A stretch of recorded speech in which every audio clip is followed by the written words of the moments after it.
রাসেল নামে এক ভাই প্রশ্ন করেছেন, শহীদ কারা? ইদানিং অনেকের মৃত্যুর পর তাদেরকে শহীদ বলে আখ্যা দেয়া হয়। ব্যাপারটি কতটুকু সঠিক বলবেন কি? প্রিয় ভাই, রাসেলের উত্তরে আমরা বলতে চাই যে এ পৃথিবীতে আল্লাহর দ্বীনকে বাস্তবায়ন করতে যেয়ে অথবা বিজয়ী করতে যেয়ে কাফেরদের বিরুদ্ধে সশস্ত্র সংগ্রামে যে মুমিন ব্যক্তি নিহত হয় তাকে শহীদ বলে। আমি আবারও বলছি, আল্লাহর জমিনে আল্লাহর দ্বীনকে বিজয়ী করতে যেয়ে কাফেরদের বিরুদ্ধে সশস্ত্র সংগ্রামে যে মুমিন ব্যক্তি নিহত হয় তাকে শহীদ বলা হয়। সহিহ বুখারীর বর্ণনায় এসছে যে সাহাবারা আল্লাহ রাসূল সাল্লাল্লাহু আলাইহি সাল্লামকে জিজ্ঞেস করেছিলেন যে, হে আল্লাহ রাসূল, কারা আল্লাহর রাস্তায় জিহাদ করছে এটা আমরা কিভাবে বুঝবো? তার উত্তরে আল্লাহর হাবিব সাল্লাল্লাহু আলাইহি সাল্লাম বলেছিলেন, মান কাতালা লিতাকুনা কালিমাতুল্লাহি হিয়াল উলিয়া ফাহুয়া ফি সাবিলিল্লাহ। যে ব্যক্তি আল্লাহর দ্বীনকে, আল্লাহর বিধানকে কিংবা আল্লাহর আইনকে বাস্তবায়নের জন্য, আল্লাহর দ্বীনকে বিজয়ের জন্য যে সংগ্রাম করে যাচ্ছে সেই আল্লাহর রাস্তায় আছে। আর সে আল্লাহর রাস্তায় থাকা অবস্থায় যদি কেউ মৃত্যুবরণ করে বা নিহত হয় তাকে ইসলাম শহীদ বলে ঘোষণা করেছে। তবে সেক্ষেত্রে একটি শর্ত রয়েছে, সেটি হচ্ছে দুন আগারাদিন মিন আগারাদিদ দুনিয়া। দুনিয়ার কোনো কারণে, দুনিয়ার কোনো লোভে পড়ে, দুনিয়ার কোনো স্বার্থের জন্য যদি কেউ আল্লাহ রাস্তায় জেহাদ করে মৃত্যুবরণও করে, সে শহীদের কোনো মর্যাদা বাদাম আল্লাহ তাআলার কাছে নেই। কারণ আমরা হাদিস থেকে জেনেছি অনেক শহীদ কিয়ামতের ময়দানে আল্লাহ তাআলা তাদেরকে জাহান্নামে ফেলে দিবেন। আল্লাহ বলবেন যে, তুমি তো দুনিয়াতে জেহাদ করেছিলে যে মানুষ তোমাকে বীর বলবে, মানুষ তোমাকে সাহসী বলে ঘোষণা দিবে, বাহাবা পাওয়ার জন্য তুমি জেহাদে অংশগ্রহণ করেছিলে এবং সেখানে নিহত হয়েছ। তো তুমি নিহত হওয়ার পরে মানুষ তো তোমাকে বীর বলেছে, বাহাবা দিয়েছে, সাবাস বলেছে, যে কারণে তুমি এই জেহাদে অংশগ্রহণ করেছো সেটা দুনিয়াতেই তুমি পেয়েছো। তো আমার কাছে তুমি কি চাও? আমার কাছে তোমার জন্য কিছু নেই। Go to the hell fire, জাহান নামে যাও। তাকে আল্লাহ তাআলা উপর করে জাহান নামে নিক্ষেপ করবেন।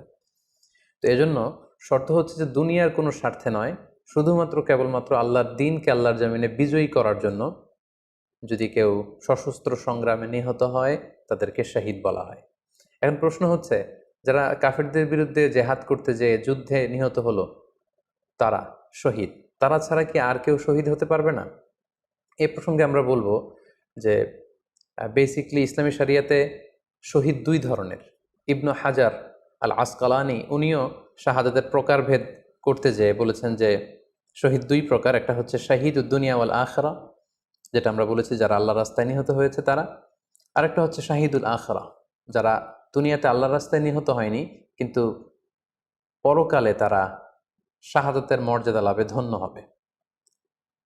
প্রথম প্রকার হচ্ছে শাহিদুদ দুনিয়া ওয়াল আখরা, যেটাকে আমরা বলি শাহাদাতে হাকিকি, মানে প্রকৃত শহীদ। এরাই হচ্ছে মূলত শহীদ। এদেরকে আল্লাহ তাআলা মৃত বলতে নিষেধ করেছেন।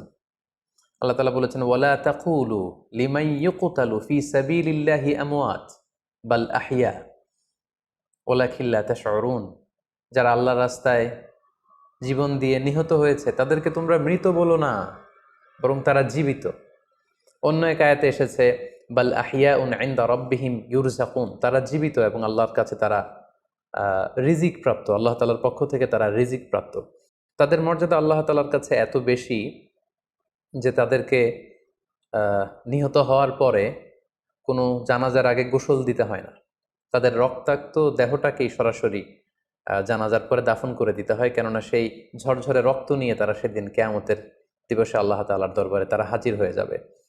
এবং আমরা যদি কোরআনের দিকে তাকাই, কোরআন আমাদেরকে জানিয়েছে, আনা আমাল্লাহু আলাইহিম মিনান নাবিয়িন ওয়াস সিদ্দিকিন ওয়াশ শুহাদাই ওয়াস সালিহিন, মানে সবচেয়ে শ্রেষ্ঠ তাবাকা বা দারাজা হচ্ছে নবীদের দারাজা, নবীদের পরে হচ্ছে সিদ্দিকিনদের দারাজা, এবং সিদ্দিকিনদের পরেই যাদের মর্যাদা আল্লাহ তাআলার কাছে সবচাইতে বেশি তারা হচ্ছে শুহাদা।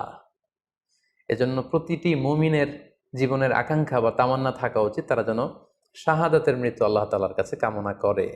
এবং আমরা যদি সাহাবাদের জীবনের দিকে তাকাই তাহলে দেখবো ওনারা সবসময় আল্লাহ তাআলার কাছে শাহাদাতের মৃত্যু কামনা করতেন। সাইয়েদনা ওমরে ফারুক রাদিয়াল্লাহু তাআলা আনহু আল্লাহ তাআলার কাছে সবসময় শাহাদাতের মৃত্যু চাইতেন। সহিহ বুখারীর বর্ণনায় এসছে, ওমরে ফারুক রাদিয়াল্লাহু তাআলা আনহু দোয়া করতেন আর বলতেন, আল্লাহুম্মা রযুকনি শাহাদাতান ফি সাবিলিক, ওয়াজা আল মাউথি ফি বালাদি রসুলিক, মানে হে আল্লাহ, আপনি আমাকে শাহাদাতের মৃত্যু নসিব করুন এবং আপনার প্রিয় হাবিবের এই শহর মদিনা শহরে আমার মৃত্যু আপনি নসিব করুন। এবং আমরা যদি ওমরে ফারুকের জীবনের দিকে তাকাই, তাহলে আমরা দেখব যে উনি শহীদি মৃত্যু লাভ করেছিলেন। একজন অ্যাসাসিনেটরের মাধ্যমে আত্মাইর আঘাতে তিনি শহীদ হয়েছিলেন। এবং আল্লাহ রাসূল সাল্লাল্লাহু আলাইহি ইসলামের পাশে আবু বকর রাদিয়াল্লাহু তাআলা আনহুর কবর, তার পাশেই কিন্তু ওমরে ফারুকের কবর। তার মানে মদিনাতেই তিনি আল্লাহ রাসূল সাল্লাল্লাহু আলাইহি ইসলামের পাশে মৃত্যুবরণের পরে শোয়ার সৌভাগ্য তিনি অর্জন করেছেন। তাহলে এই আলোচনা থেকে আমরা বুঝলাম যে প্রকৃত শহীদ হচ্ছে যারা আল্লাহর রাস্তায় নিহত হয় এবং এর মর্যাদা আল্লাহ তাআলার কাছে অনেক বেশি। কিন্তু এই শাহাদাতে হাকিকি বা প্রকৃত শহীদ ছাড়াও আরো অনেক মৃত ব্যক্তিকে আল্লাহ রাসূল সাল্লাল্লাহু আলাইহি ওয়াসাল্লাম শহীদি মৃত্যুর সুসংবাদ দিয়েছেন। তারা জেহাদে অংশগ্রহণ করেনি, তারা কাফিরদের আঘাতে নিহত হয়নি, তারা প্রকৃত শহীদ নয়, কিন্তু কিয়ামতের দিন তারা শাহাদাতের মর্যাদা লাভ করবে। তারা কারা?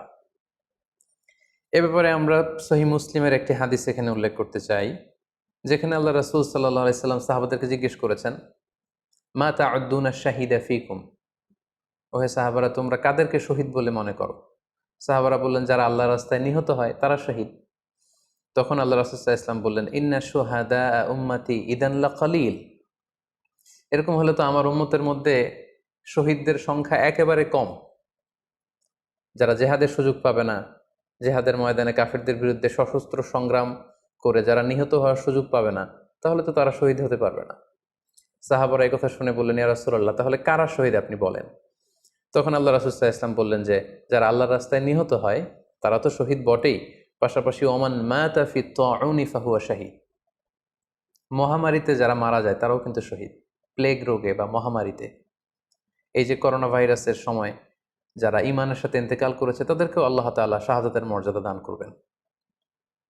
ওমান মাতা ফিল বাতনি ফাহুয়া শাহীদ, পেটের পীড়ায়, পেটের কোনো রোগে যদি কেউ আক্রান্ত হয়ে মারা যায়, সে কিয়ামতের দিন শাহাদাতের মর্যাদা লাভ করবে।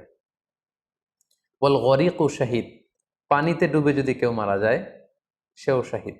এভাবে অন্যান্য আরো অনেক হাদিসে, কোনো হাদিসে 5 জন, কোনো হাদিসে 7 জন, কোনো হাদিসে আরো বেশি, এভাবে আরো অনেক ব্যক্তিকে আল্লাহ রাসূল সাল্লাল্লাহু আলাইহি ওয়াসাল্লাম শাহাদাতের মর্যাদা লাভে তারা কিয়ামতের দিন ধন্য হবে এই মর্মে তিনি আমাদেরকে জানিয়েছেন।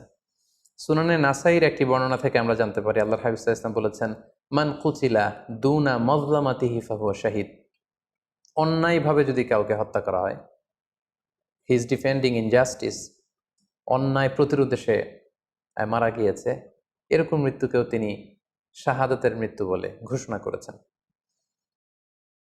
সুনানে তিরমিজির আরেকটি বর্ণনায় আল্লাহ রাসূল সাল্লাল্লাহু আলাইহি ওয়াসাল্লাম আরো কিছু ব্যক্তিকে শহীদ বলে ঘোষণা করেছেন। যেমন তিনি বলেছেন, মান কুতিলা দুনা দীনিহি ফাহুয়া শাহীদ, কেউ তার দ্বীনকে হেফাজত করতে যেয়ে যদি মৃত্যুবরণ করে সে শহীদ। ওমান কুতিলা দুনা দামিহি ফাহুয়া শাহীদ, নিজের রক্ত বাঁচাতে যেয়ে যদি কেউ মৃত্যুবরণ করে শহীদ। তার সম্পদ বাঁচাতে যেয়ে যদি মৃত্যুবরণ করে সে শহীদ। তার ফ্যামিলিকে সেভ করতে যেয়ে কেউ যদি মৃত্যুবরণ করে সেও শহীদ। তার সম্মান, ইজ্জত, তার স্ট্যাটাসকে বাঁচাতে যেয়ে যদি কেউ মৃত্যুবরণ করে সেও শহীদ। আরেক বর্ণনায় আমরা জানতে পারছি, আল্লাহ রাসূল সাল্লাল্লাহু আলাইহি ওয়াসাল্লাম বলেছেন, ওয়াসাহিবুল হাদমি ফাহুয়া শাহীদ, অর্থাৎ ধ্বংসস্তূপের নিচে চাপা পড়ে যদি কেউ মারা যায় বা কোনো দেয়ালের নিচে চাপা পড়ে যদি কেউ মারা যায় সে শহীদ। ওয়াসাহিবু যাতিল জানবি শাহীদ, অর্থাৎ ফুসফুসের কোনো রোগে, লেটসে লাং ক্যান্সারে যদি কেউ মারা যায়, ফুসফুসের কোনো ভয়ানক রোগে যদি কেউ মারা যায় সে শাহীদ, শহীদের মর্যাদা পাবে। আল হারিকু শাহীদ, আগুনে পুড়ে যদি কেউ মারা যায় সেও শহীদ। ওয়াল মারআতু তামুতু বিজুমআইন শাহীদ, বাচ্চা পেটে ধারণ করেছে, অর্থাৎ গর্ভবতী মা যদি এই প্রেগনেন্সির কারণে কিংবা বেবি ডেলিভারি করতে যেয়ে যদি মারা যায় সেও কিন্তু শহীদদের কাতারে দাঁড়াবে। এভাবে আমরা বিভিন্ন হাদিসের আলোকে এবং আল্লাহ রাসূল সাল্লাল্লাহু আলাইহি ওয়াসাল্লামের সুসংবাদ বাণীর আলোকে আমরা বুঝতে পারি যে আল্লাহর রাস্তায় যারা জেহাদ করে আল্লাহর দ্বীনকে বিজয়ী করতে যে মৃত্যুবরণ করেছে তারা হচ্ছে প্রকৃত শহীদ। তাদের মর্যাদা আল্লাহ তাআলার দরবারে অনেক অনেক বেশি। কিন্তু এই শহীদ ছাড়াও আরো অনেক ধরনের মৃত্যুকে আল্লাহর হাবিব সাল্লাল্লাহু আলাইহি ওয়াসাল্লাম শাহাদাতের মৃত্যুর সাথে ঘোষণা করেছেন। সো যারা জেহাদে মারা গেল তারাই শহীদ, বাকিদেরকে শহীদ বলা যাবে না, এই কথাটি ঠিক নয়। বরং আল্লাহ রাসূল সাল্লাল্লাহু আলাইহি ওয়াসাল্লাম নিজেই চেয়েছেন, তিনি বলেছেন যে তোমরা যদি শুধু এই এক শ্রেণীকে শহীদ বলো তাহলে তো আমার উম্মতের মধ্যে শহীদের সংখ্যা একেবারে কম। আর আমি চাই আমার উম্মতের মধ্যে থেকে অনেক সংখ্যক লোক এই শাহাদাতের দারাজা, এই মর্তবা, এই মর্যাদা লাভ করে ধন্য হোক।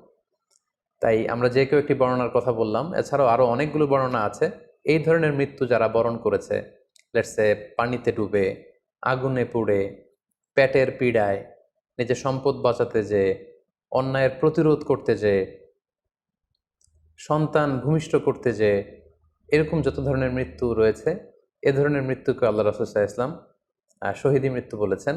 এবং কিয়ামত দিবসে এই সমস্ত লোকেরাও তারা শাহাদাতের মর্যাদা লাভে ধন্য হবে ইনশাআল্লাহ। আশা করি প্রশ্নের উত্তর আপনি পেয়েছেন।